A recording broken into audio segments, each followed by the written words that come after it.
So I was leaving the bar one night here in Chattanooga, Tennessee, at the bar called 𝐬𝐮𝐬𝐫𝐞.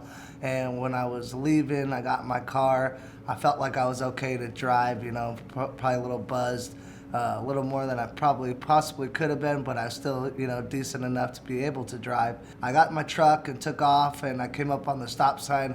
And being from California, we like to do this thing called the California stop and roll, where we just kind of roll up to the stop sign, and if it's our turn to go, we just go. Well, guess what? That's what I did, and the cop was setting check back there, watching all the people leave the bar, and he pulled me over when I did. And, I pulled over, and he asked me if I'd been drinking at all. And, of course, I told him no, I hadn't been drinking or anything. He asked me to step out the car to do the field sobriety test. And after that, he said that I was under arrest and, going to jail for a DUI. So the most thing I was worried about at that time is I have a state license and I'm an insurance agent here in the state of Tennessee, and I was really worried about getting that insurance license taken from me, from the state because of having this DUI. A friend of mine actually referred me to Matt Brock and, said I should really look into getting this lawyer to help protect me with my insurance license. I gave Matt a call, and he left him a voicemail to give me a call back and told him a little bit about my situation. He gave me a call back right away, was really, answered all my questions. Anything that I needed was always there for me, which was, really helpful because I was scared I was going to lose my license at that time. When someone's charged with a DUI, they're usually in a very confused emotional state. In most jurisdictions, there's a requirement of an 8 to 12 hour hold period. And so they've had a lot of time to think, and most of what they've thought about is just how guilty they feel. But what's paramount is to make sure you talk to an attorney to explain the process. There's often a long delay between getting your chemical results and also a lot of discovery that has to occur between the arrest and between your first court date. Another one of the biggest mistakes people can make when charged with a DUI is assume because they think they were impaired or because they got in a crash that they should just go to court and plead guilty.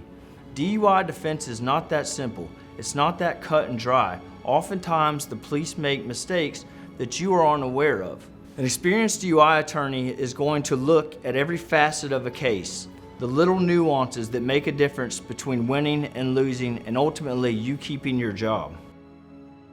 He actually did a wonderful job for me, and I didn't get the DUI. He actually got it brought down to a reckless driving charge for me, and I didn't have to go to DUI school. I didn't have to pay no fines. Didn't have to pay, get an alcohol monitor, pay $10,000, or have to do any of that stuff that's really hard on it. And then in the end, I ended up getting to keep my insurance license, and I didn't have to report back to the Department of Insurance that I got that DUI because it ended up getting dropped to a reckless driving charge. When looking for a DUI attorney, you need to be looking for their experience, their knowledge. The reason for that is a DUI is much different than any other case. For instance, there are 3 phases to every DUI arrest. In addition to those 3 phases, after an arrest, there's often a chemical test.